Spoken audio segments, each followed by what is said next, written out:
Kasauli hill स्टेशनमधली एक सकाळ. अर्जुनची car एका बंगल्यासमोर येऊन थांबली. तो गाडीतून उतरला. बाजूला असलेली एक बॅग आणि खांद्याला एक सॅक लावून तो बंगल्याच्या गेटमधून आत आला. दिसायला अतिशय सामान्य असा तो इथं काही दिवस आराम करायला म्हणून आला होता. बंगल्याच्या समोर असलेल्या गार्डनमध्ये एक वृद्ध माणूस गवत कापायचं मशीन फिरवत होता. हेलो काका. हेलो काका, मैं मुंबई से आया हूँ. आपको सिंह साहब का फोन आया होगा, उन्होंने मेरे बारे में बताया होगा. अर्जुन म्हणाला. जी हाँ, आइए साहब. तो माणूस तिथला केअरटेकर होता. मेरा नाम है बाबू. सिंह साहब ने बताया था कि आप आने वाले हो, इसीलिए आपके लिए बंगला रेडी रखा था, साफ सफाई करके. बाबू म्हणाला. तो अर्जुनला आतमध्ये घेऊन आला आणि त्याने त्याला बंगल्याची ओळख करून दिली. तो बंगला एक मजली होता आणि वर टेरेस होतं. बाजूला असलेला एक बंगला सोडला तर तिथे आसपास जास्त मानवी वस्ती नव्हती. अर्जुनने त्याला आवडलेल्या रूममध्ये त्याचं सामान ठेवलं. बाबूने त्याच्या चहा पाण्याची सोय केली आणि नाश्ता बनवायला तो किचनमध्ये गेला. अर्जुनला वाचनाची खूप आवड होती. नुकताच त्याने एक इंग्लिश पुस्तक वाचायला घेतलं होतं, ज्यात एका छोट्याशा आणि विरळ मानवी वस्ती असलेल्या हिल स्टेशनवर अचानक खुनाचं सत्र सुरू होतं. पण ते खून कोण करते याबाबत मात्र काहीच समजू शकत नाही. कथेचा नायक एक पोलीस इन्स्पेक्टर असतो, जो या सिरियल किलिंगच्या मागचं रहस्य उलगडायचा प्रयत्न करतो. कथेचा काळ हा 1959च्या वेळेचा दाखवलेला होता. अर्जुन आता कथेच्या क्लायमेट जवळ आला होता. योगायोगाने कथेचा नायक जो पोलीस इन्स्पेक्टर असतो त्याचं नावही अर्जुनच दाखवलेलं होतं. आता 2च पान राहिली होती. अर्जुन ती 2 पान वाचू लागला. लेखकाने पूर्ण कथा ही फर्स्ट पर्सन कॉन्टेक्स्टमध्ये लिहिली होती, म्हणजे तोच त्या कथेचा नायक असल्यामुळे सारखं तो सगळं काही असं मांडत आलेला जणू हे सगळं त्याच्याच बाबतीत घडलं होतं. अर्जुन वाचू लागला. बंगल्याचं दार उघडून मी आत आलो. सगळीकडनं आम्ही बंगला घेरला होता. कुणाच्या मागे असलेल्या सूत्रधाराचं आता तिथून निसटणं अशक्य होतं. माझा मित्र आणि सहकारी विशाल यांच्याशी माझं त्याच बंगल्यातल्या लँडलाईन फोनवरून अर्ध्या तासापूर्वी बोलणं झालं होतं, पण तो बंगल्यात कुठे दिसत नव्हता. बंगल्याची झडती घेतल्यानंतर आम्हाला बंगल्याच्या तळघराशी जाणाऱ्या पायऱ्या दिसल्या आणि मी माझ्याबरोबर असलेले 4 पोलीस आम्ही त्या पायऱ्या उतरत तळघराशी आलो. तळघरात एक खोली होती जिचं दार बंद होतं. आतमधून एका लहान मुलीच्या रडण्याचे आवाज येत होते. दाराला लाद घालून मी ते दार तोडलं आणि आत शिरलो आणि माझं डोकं सुन्न झालं. 2 दिवसापूर्वी बेपत्ता झाल्याची तक्रार करण्यात आलेला एक 14 वर्षाचा मुलगा, त्याचं प्रेत जमिनीवर पडलं होतं. त्याच्या मानेपासून खालच्या शरीरावर एकही जखम नव्हती, पण त्याचा जबडा पूर्णपणे फाडण्यात आला होता. अगदी तसंच जसं आधीच्या खुनात घडलेलं. त्याच्या तोंडातले सगळे दात पकडीने उपटून बाहेर काढलेले होते. अगदी तसंच जसं आधी घडलेल्या खुनात झालेलं. सगळ्या खून झालेल्या व्यक्तीप्रमाणे याचेही दात उपटलेले होते. हातापायावर दोरीने बांधल्याचे उरण होते. कोणी नक्की या दाताचं करतो काय हा प्रश्न गेले 6 महिने मलाच काय, पण या केसवर काम करणाऱ्या प्रत्येकाला सतावत होता. तो बंगला रॉड्रिक्स नावाच्या एका माणसाचा होता. तो माणूस स्वतः दिल्लीमध्ये राहायचा. हा बंगला त्यांनी इथे येणाऱ्या टुरिस्ट लोकांना भाड्याने देण्यासाठीच वापरत होता. बंगल्याच्या केअरटेकरचा 1 आठवड्यापूर्वीच अगदी अशाच प्रकारे मृत्यू झाला होता. केअरटेकरनी मेंटेन केलेलं रजिस्टर जळून कोळसा झालं होतं. त्यामुळे इथं नक्की कोण राहायला आलं होतं त्याची माहिती पोलिसांना मिळालीच नाही. त्या मुलीची वाचाच गेली होती, ज्यामुळे ती पोलिसांना काहीच सांगू शकली नाही. तिला लिहिता वाचताही येत नव्हतं. शिवाय ती होतीही फक्त 5 वर्षाची. तिच्यासमोर हे घडलं असेल तर तिच्या बालमनाची अवस्था काय असेल याची कल्पना करत आम्ही तिला एका अनाथ आश्रमात ठेवलं.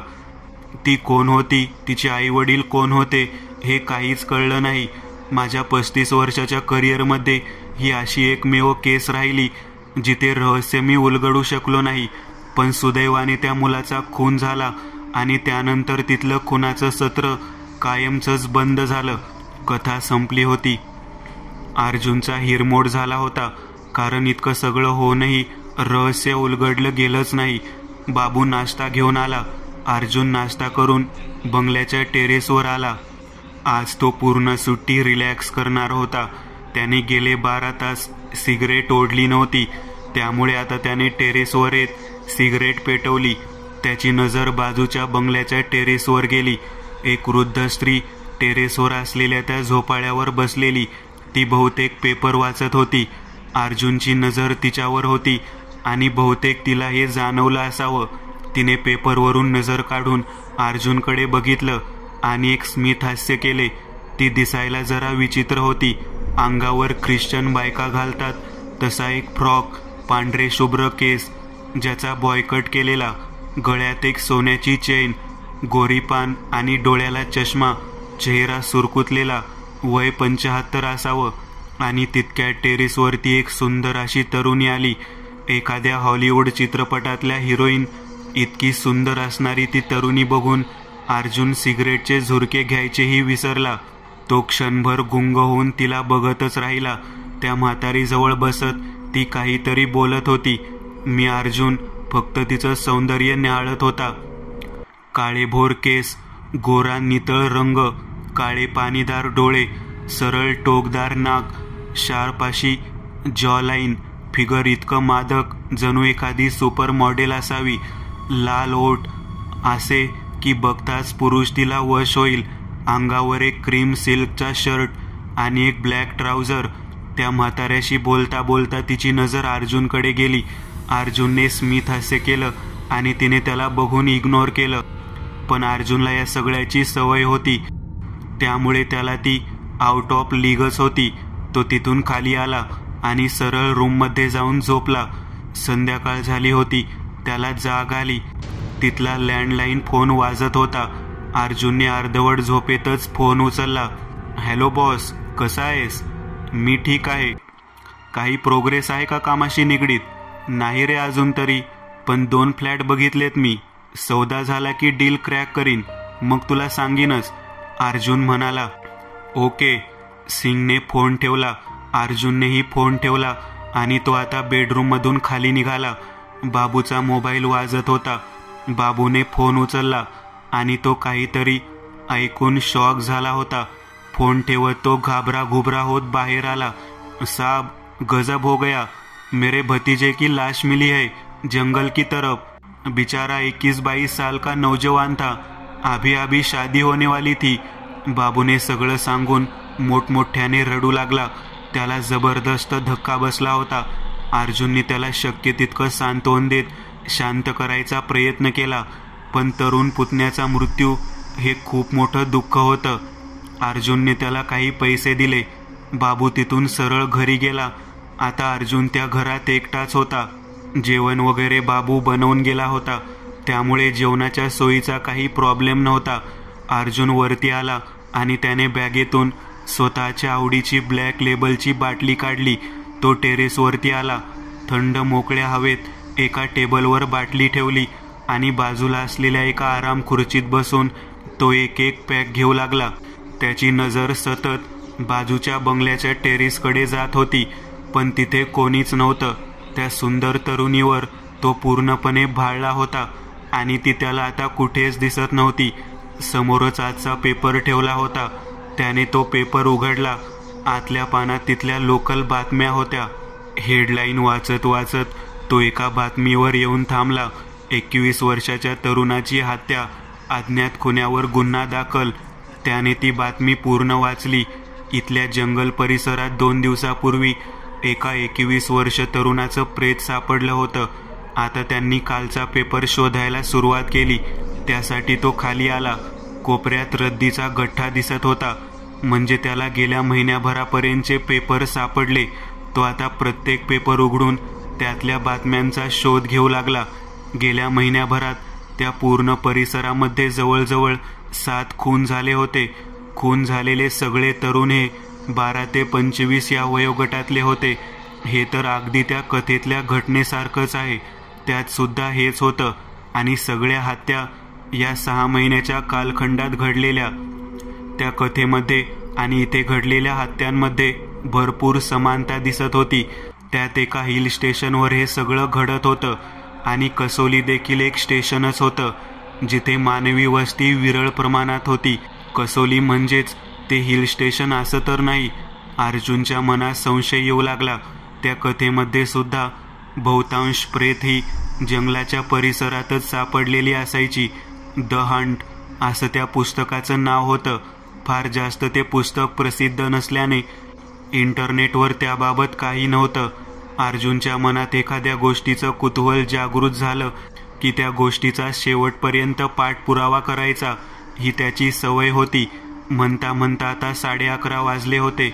त्याने त्याच्या दारूचा कार्यक्रम उरकला आणि जेवण करून तो आता झोपायला निघाला. त्याआधी त्याने बंगल्याचं गेट आणि सगळी दार व्यवस्थित चेक केली. सगळ्या खिडक्या व्यवस्थित बंद केल्या आणि तो बेडरूममध्ये जाण्यासाठी जिना चढू लागला. तितक्यात बंगल्याची बेल वाजली. बहुतेक बाबू आला असेल असे त्याला वाटलं आणि तो दाराशी आला. त्याने दार उघडलं आणि क्षणभर त्याच्या डोळ्यांवर विश्वासच बसत नव्हता. कारण बाजूच्या बंगल्यात राहणारी ती सुंदर तरुणी त्याच्या समोर होती.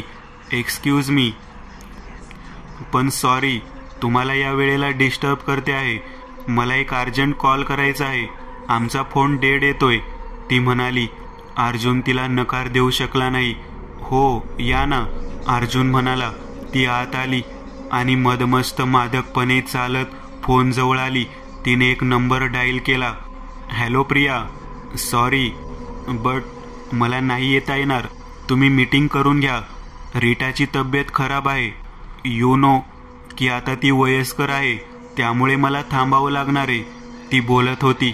अर्जुन तिला मागून निहाळत होता. तिचं ते मादक फिगर त्याला उत्तेजित करत होतं. तिचं बोलणं संपलं आणि फोन ठेवून दिला. ती मागे वळली. थँक्स आणि सॉरी मी तुम्हाला त्रास दिला, पण कॉल खूप महत्त्वाचा होता. बाय द वे मी यास्मिन, शेजारीच राहते, ती म्हणाली. Wow, nice name. मी तुम्हाला बघितलं सकाळी, त्या आजी होत्या. मग तुम्ही आलात. त्या तुमच्या आजी आहेत का, त्याने विचारलं. हो, मी दिल्लीला असते, रिअल इस्टेट कंपनीत जॉब करते, ती म्हणाली. खरं का काय? मी पण रिअल इस्टेटमध्येच आहे. प्लॉट खरेदी करणं आणि विकणं आमच्या कंपनीचा बिझनेस आहे, तो म्हणाला. That's great. तितक्यात बोलता बोलता तिची नजर स्वतःच्या बंगल्याकडे गेली. तिथं आता पूर्ण अंधार झाला होता. ओ शट, फ्यूज गेला वाटतं परत, ती एकदम टेन्शनमध्ये आली. डोंट वरी, मी काही मदत करू का? मला येतो फ्यूज लावता, अर्जुन म्हणाला. खरंच करता आलं तर? अहो, रीटाला ऑक्सिजनचं मशीन आहे आणि त्यात इन्व्हर्टरही डाऊन आहे, कारण लाईट सारखी जातीये आज, यास्मिन म्हणाली. अहो हरकत नाही, अर्जुन म्हणाला. एक टॉर्च घेऊन तो यास्मिनच्या मागे तिच्या बंगल्याजवळ आला. तिने दार उघडलं आणि तोही तिच्या मागे घरात आला. तिने त्याला फ्यूज दाखवला. तुमच्याकडे पकड किंवा काही कटर वगैरे असेल तर घेऊन या, तोवर मी चेक करतो, तो म्हणाला. ती आतमध्ये गेली आणि तो फ्यूज चेक करू लागला. बाहेर आता वातावरण जरा पावसाळी झालं होतं. वीज चमकू लागली होती. ढगांचा गडगडाट सुरू झालेला. अचानक वीज चमकली. त्याच प्रकाशात मागे एक भयंकर आणि विभत्स स्त्री त्याच्यापासून 3 फूटवर उभी होती. त्याच्या शरीराचा सुगंध ती श्वासात भरून घेत होती. केसांच्या किळसवाण्या जटा जमिनीवर लोळत होत्या. गालांना काळ्या चिरा पडलेल्या. डोळ्यांतल्या बाहुल्या नाहीशा होऊन फक्त पांढरे डोळे दिसत होते. कानाच्या पाळ्या मानेपर्यंत लोंबत होत्या. शरीर अगदी सडपातळ होतं. अंगावर एक काळा गाऊन, हातपाय आणि त्वचा पांढरी पडलेली, सुईसारखे टोकदार दात आणि तीक्ष्ण काळी नख. त्याच्या मानेचा लचका तोडायला ती आसुसलेली. त्याला कसलीच कल्पना नव्हती. अचानक त्याने फ्यूज प्रेस केला आणि लाईट आली. मागे वळून बघितलं आणि तो दचकला. मागे ती म्हातारी उभी होती, यास्मिनची आजी. ए, कोण आहेस तू, म्हातारीने विचारलं. अगं रीटा ग्रॅनी, ते आपले नेबर आहेत, मागून यास्मिन आली. थँक्स अ लॉट, खूप मदत झाली तुमची. बाय द वे तुमचं नाव, यास्मिनने विचारलं. मी अर्जुन, मुंबईला असतो. म्हातारीला काहीच कळत नव्हतं. ती त्याच्या ओठांकडे बघत समजून घ्यायचा प्रयत्न करत होती. ॲक्च्युली तिला ऐकू येत नाही, त्यामुळे ती लिप रीड करून समजून घेतेय. म्हातारी अगदी थंड चेहऱ्याने तिथून निघून गेली. पुढे जाऊन तिने मागे वळून एक विचित्र नजर त्याच्याकडे टाकली आणि ती एक विकृत स्मित करत वर निघून गेली. यात एक गोष्ट होती जी अर्जुनला माहीतच नव्हती. ती 5 तास आधीची. 5 तास आधी जेव्हा अर्जुन लँडलाईनवर फोनवर बोलत होता, तेव्हा समोरच्या बंगल्याच्या खिडकीतून ती म्हातारी दुर्बिणने अर्जुनवर नजर ठेवत होती. त्याच्या ओठांच्या हालचाली टिपून तिने तो काय काय बोलला होता हे सगळं लिहून घेतलं होतं. तो पेपर घेऊन ती खाली आली आणि तिने तो पेपर त्या तरुण मुलीला दिला. Plot, real estate, good. तसं पण खूप वीक दिसतो तो, ती म्हणाली. पण घाई करायची नाही, समजलं बेटा, यास्मिन तिला म्हणाली आणि म्हातारी तिच्या मांडीवर डोकं ठेवून रडायला लागली होती. अर्जुन तिथून यास्मिनची रजा घेऊन निघाला. यास्मिनचं ते स्मित हास्य त्याला अक्षरशः वेड लावत होतं. लव्ह ॲट फर्स्ट साईट सारखं त्याला आता जाणवू लागलं होतं. पण त्याचवेळी त्या म्हातारीचा चेहरा, तिचे हावभाव आणि तिचं तिथं असणं त्याच्या मनात एक खूप निगेटिव्ह वाईब निर्माण करत होतं.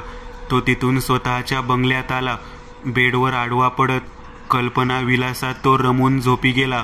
मध्यरात्री तिथं खूप मुसळधार पाऊस सुरू झाला. बाहेर वीज आणि ढगांचा तांडव सुरू झाला आणि त्याच आवाजाने तो दचकून जागा झाला. डोळे उघडले तरीही काहीच दिसत नव्हतं. काही सेकंदात त्याचे डोळे अंधाराला सरावले. मोबाईल शोधायला त्याने टेबलवर हात सरसावला आणि त्याच्या हाताखाली एक सुरकुतलेला मऊ हात आल्याचं त्याच्या संवेदनाला जाणवलं आणि त्याच्या काळजात धडकी भरली. त्याने निरखून त्या अंधारात बाजूला बघितलं. त्याच्यापासून अगदी काही फुटावर कोणीतरी बसलेलं होतं. तिच्या केसांच्या जटा बघून त्याला जाणवत होतं की ती बाई असणार. त्याची वाचाच बसली.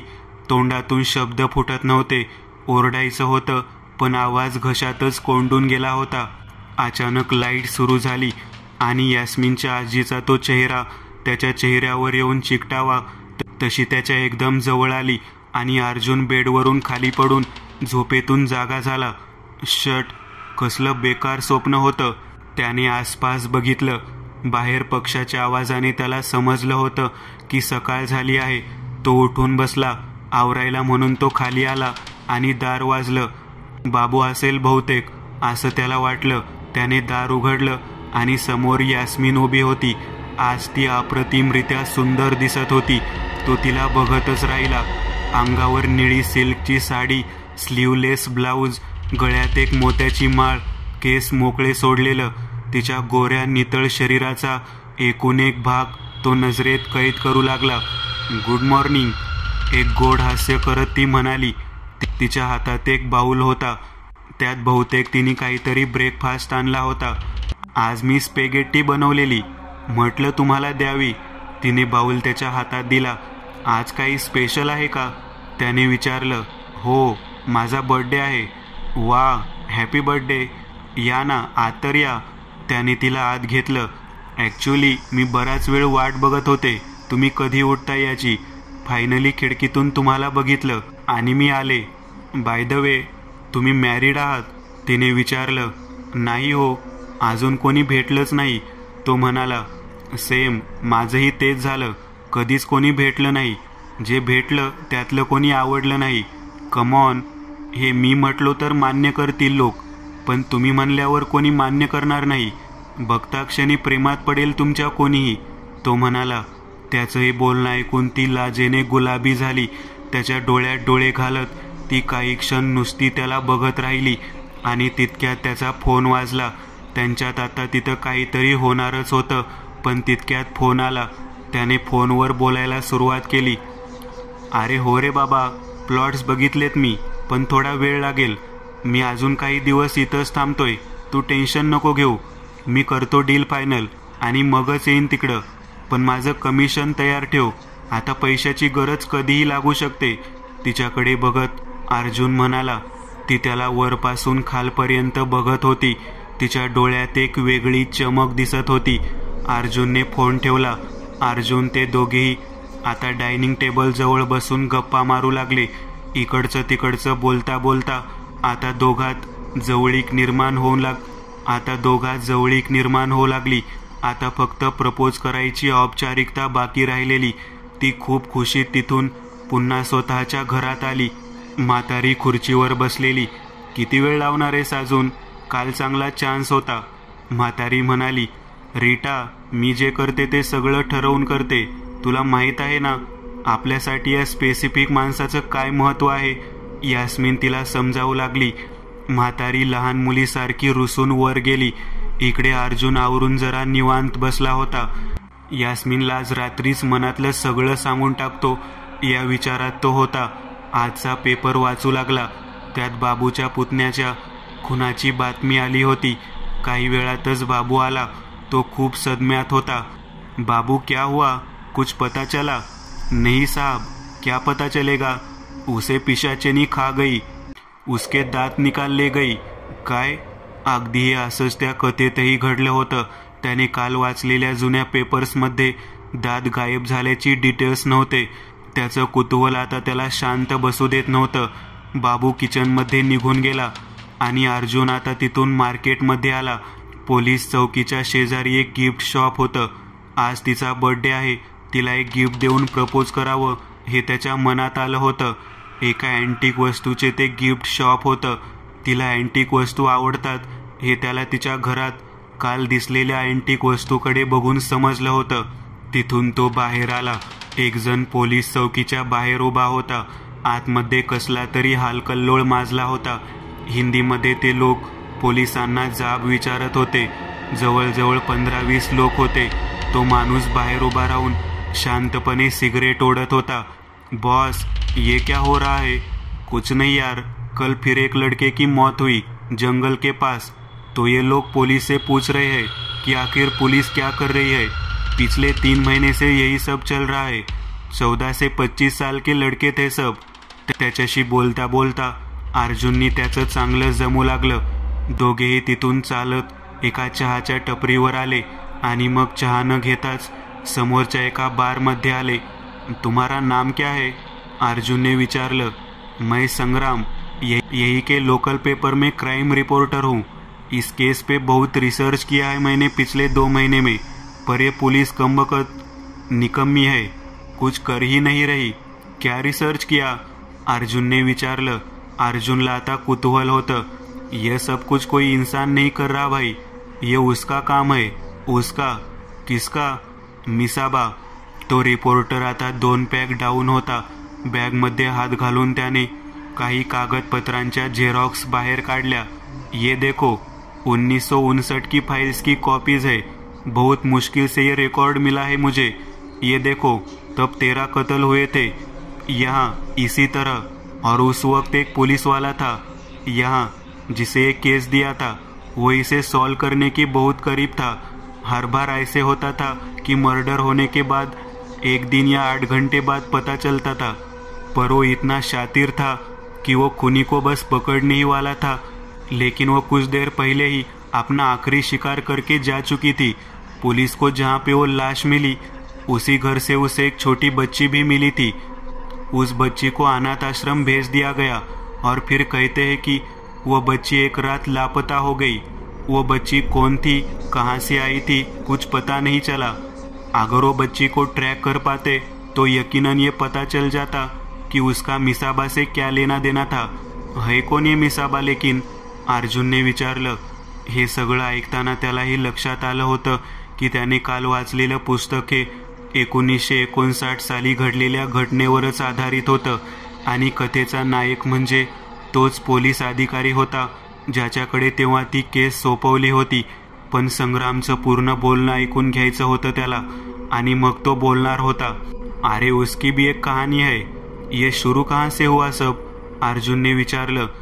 वो बात मैं तुम्हें यहाँ नहीं बता सकता, उसके लिए मेरे घर चलते हैं, संग्राम म्हणाला. अर्जुन संग्राम बरोबर दारूचा स्टॉक घेऊन संग्रामच्या घरी आले. ये लो, ये कहानियों की एक किताब, ये किसी ने 1922 में लिखी थी. लेखक का नाम भी देखो, धर्म प्रजापति.